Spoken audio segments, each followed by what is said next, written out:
कार्तिक के महीने में एक बेलपत्र, 3 शमी पत्र, बहुत ध्यान दीजिएगा। कार्तिक के महीने में एक बेलपत्र, 3 शमी पत्र।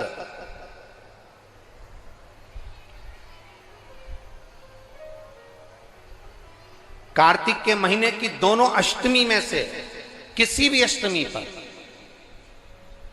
चाहे उजाले की हो चाहे अंधेरे की, शुक्ल पक्ष की हो चाहे कृष्ण पक्ष की, एक बेलपत्र, 3 शमी पत्र।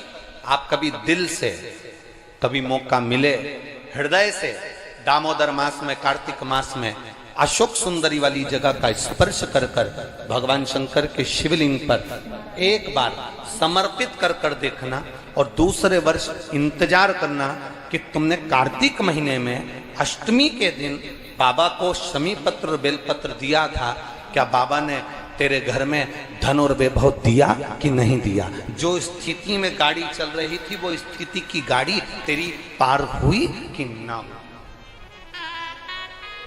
कितने बेलपत्र? बोलो बोलो, जम के बोलो जरा। कितना शमी पत्र? एक बेलपत्र, 3 शमी पत्र।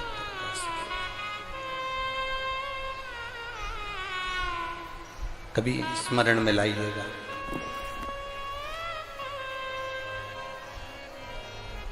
बस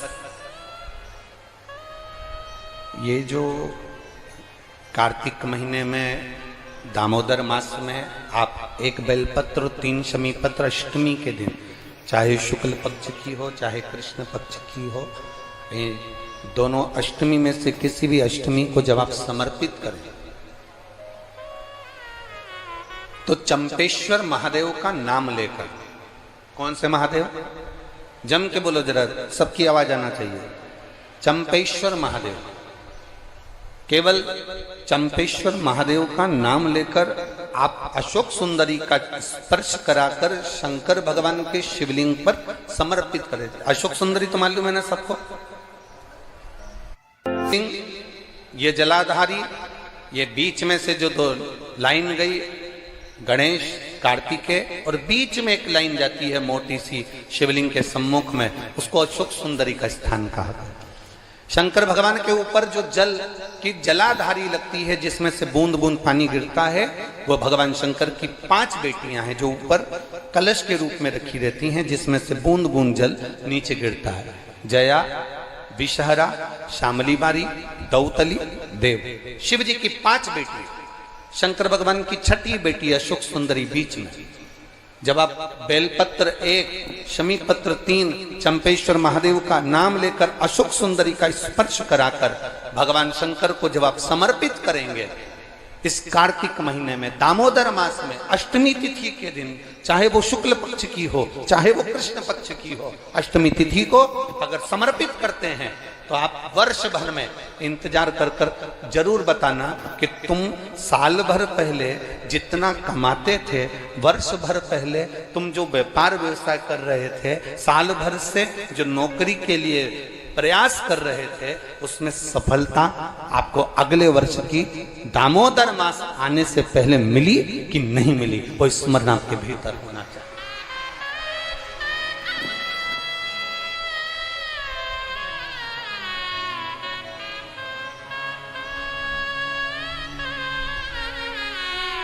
शंभु शरणे घड़ी रे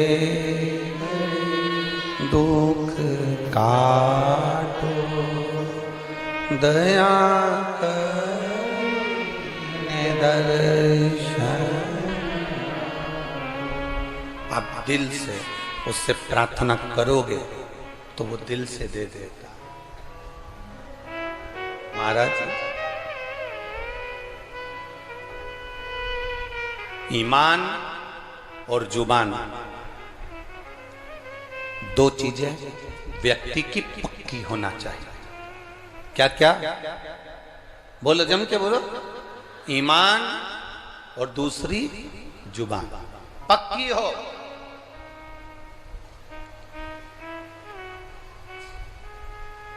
आप दिल से आप बाबा का भजन कर कर देखो, आप दिल से बाबा का स्मरण कर कर देखो। एक पत्र आया है,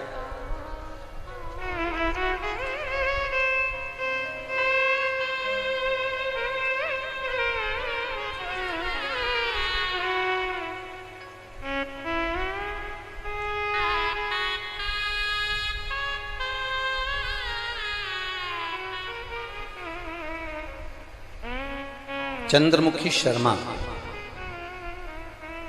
पता है राया मथुरा, कहीं बैठी हैं? हाथ हिला सकती हैं अगर कहीं बैठी हो तो हाथ हिलाइए। आप ही हैं? दोनों हाथ हिला दो एक बार। हाँ हिलाइए दोनों हाथ, ठीक है। एक बार वापिस हाथ हिला दो। चंद्रमुखी शर्मा, राया मथुरा से रहने वाली हूं गुरुजी। बाबा का मैं क्या गुणगान करूं। मेरी बेटी मुस्कान कई सालों से नौकरी की तैयारी कर रही थी कि सरकारी नौकरी मिले, पर नहीं मिली। आखिरी में हताश होकर वो मंदिर जाना भी छोड़ी, भगवान का भजन करना भी छोड़ी। तब एक बार टीवी पर हमने कथा सुनी और कथा सुनकर हमारी बेटी से कहा कि देख, वो महाराज सियोर वाला कहता है कि शिव जी को एक लोटा जल चढ़ाना चाहिए। मां, हम ब्रज की रज में रहते हैं, ठाकुर जी का भजन करते हैं, शिव को जल चढ़ाने का बाबा कह रहे हैं। मैंने अपनी बेटी से कहा, कृष्ण और शिव में कोई अंतर नहीं है। कृष्ण जब तक नहीं मिलते जब तक शंकर की भक्ति ना हो, और शंकर जब तक नहीं मिलते जब तक कृष्ण की भक्ति ना हो। ये दोनों का मिलना सरल नहीं है। मैंने कहा, जब टीवी पर बाबा कह रहे हैं, सियोर वाला महाराज कह रहे हैं कि एक लोटा जल सारी समस्या का हल, तो जड़ा चढ़ाने में जाता क्या है। मां 7 वर्ष से नौकरी की तैयारी कर रही हूं पर नहीं मिली, तो मुझे नहीं लगता कि मिलेगी, पर तुम कहती हो तो मैं शंकर जी को जल चढ़ाना प्रारंभ करती हूँ। शिव जी को जल चढ़ाना चालू करा मेरी बेटी मुस्कान शर्मा ने। और बाबा का मैं क्या वर्णन करूं गुरुदेव। मेरी बेटी ने एग्जाम दिया और बाबा की कृपा से उसका इंडियन नेवी में हो गया। मैं बाबा को यहाँ प्रणाम करने के लिए आई हूँ। ये शिव तत्व है भक्ति, ओ घड़ी है शंभु। बैठिए बहन। हर हर महादेव। अर्थात शिव महापुराण की कथा कहती है, आपका विश्वास, आपकी भक्ति, आपकी दृढ़ता, आपका विचार जब दृढ़ नहीं होगा तब तक भगवान कैसे मिलेगा।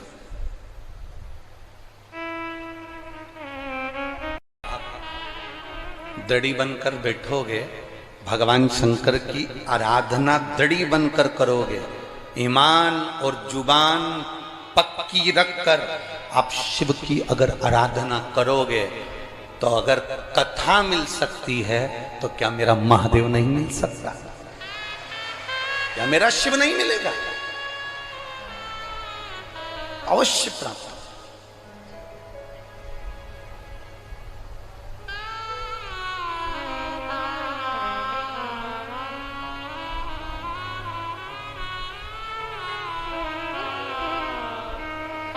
ब्रज की रज में लोग आते हैं तो पेड़ों में कान लगाकर सुनते हैं राधा का नाम मिल रहा।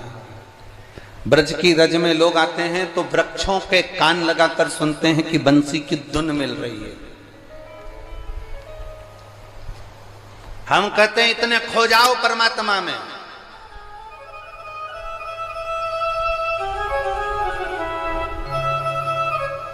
इतने खो जाओ परमात्मा में, इतने डूब जाओ भगवान में कि तुम्हें वृक्ष में कान लगाने की जरूरत ना पड़े। मेरा कृष्ण कन्हैया तुम जब चलो तो तुम में कान लगाकर तुम्हारे नजदीक में आकर खड़ा हो जाए, तो समझना कि ब्रज की रज में आना हमारा सार्थक हुआ।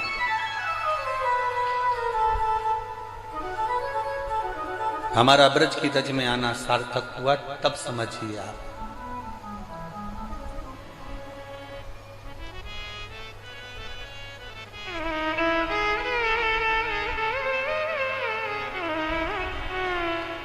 आप सब लोग ब्रज की रज में रहते हो, मीरा भगवान कृष्ण के पास जाती थी कि भगवान कृष्ण मीराबाई के यहाँ आते थे? बोलो जरा, उत्तर दो,